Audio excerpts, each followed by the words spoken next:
think about some of the way you won those games in your first year at Iowa State, kind of grinded out, is it kind of wild to think of the evolution perhaps to eventually get to scoring 132 points in a game? You know, I think for us, we're just trying to figure out the best formula for our team and program to win on a given night. And I think, you know, for us, I have a lot of pride and gratitude to the guys for that first season that we had, setting the tone for everything we've done in this program now in our fifth year. You know, you look at each team and the strengths and what their abilities are to be successful, and we've been fortunate because of that group, because of that first team, how the pride in our program, the togetherness, the way our guys share the basketball and those things, we've continued to improve in those areas year after year. So again, we're not as much in this for how many points can we score or, you know, that sort of thing. We're competitive to try to win the next possession. You know, and I think games like that are still, you know, they're great for your guys' confidence. And to me, that's what we want to do, is continue to build their confidence to, you know, continue to do what we can to put ourselves in the best position to win. What stands out about Purdue? Yeah, I mean, they're just a team that, you know, guys that are experienced and pride in their program that have been there. I mean, when you look at Kaufman, Wren, and Lawyer, and Braden Smith, and so many others, but like you look at those guys, they feel like, you know, they've been there forever. People talk a lot about, you know, has Taman been here forever? You know, those guys have won a lot of games there. They've got a lot of pride in the program there. And so they're a team that they've got tremendous physicality on the interior. They've got elite guard play. They've got arguably, you know, the best or one of the best coaches in the country, and they've got a great home court. So they've got a lot going for them.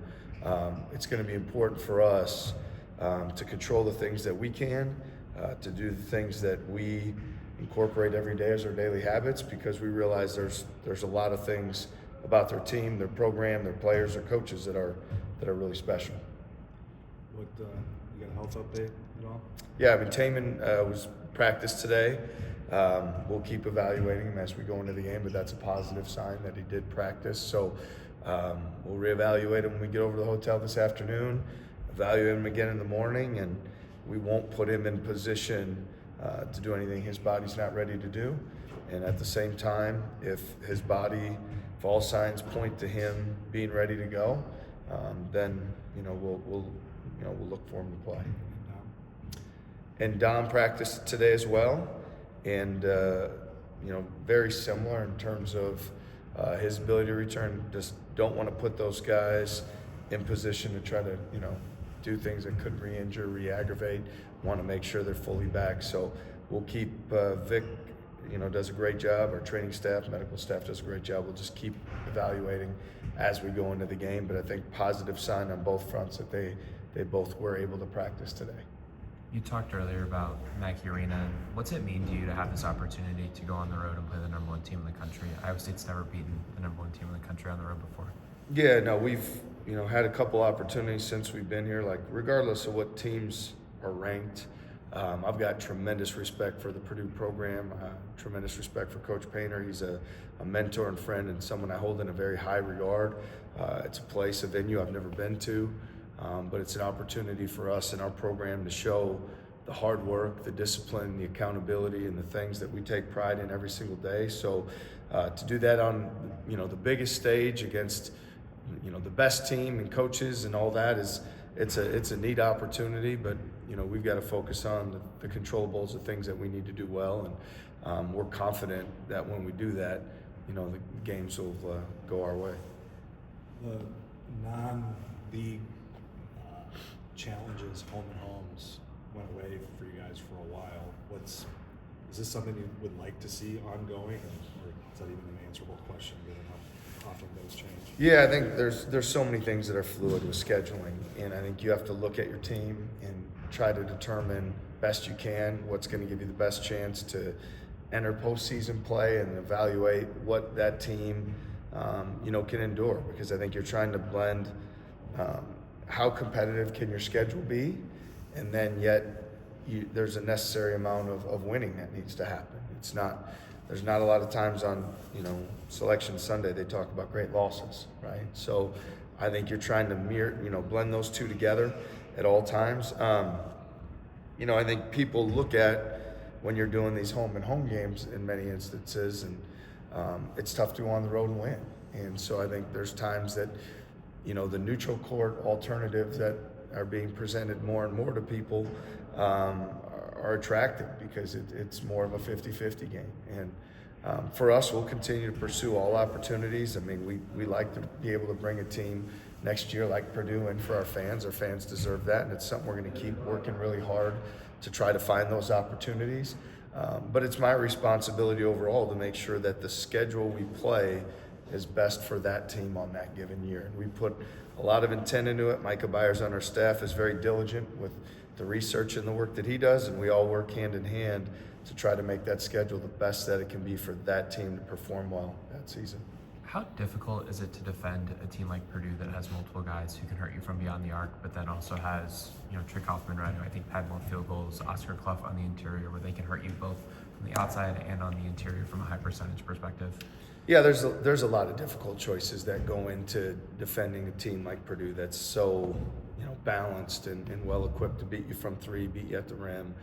They do so many things well. I'd say, you know, more than anything, you have to determine, you know, for your team, what can you take away and what can you live with? If you were to not be successful, how would that look? And if you're at your best and you're taking things away, how does that look? So I think those are the choices we all make going into games. I don't think for us, for our program, we believe in the formula and the habits and the way we do things every single day. So as much as there's not a program out there, a coach out there I respect or holding a higher guard than Purdue, and at the same time, this is still for us largely about how we defend and the way we do things and our belief in the way we do things and how that night in and night out will work for us. Are you excited to see how the freshmen will handle this hostile environment?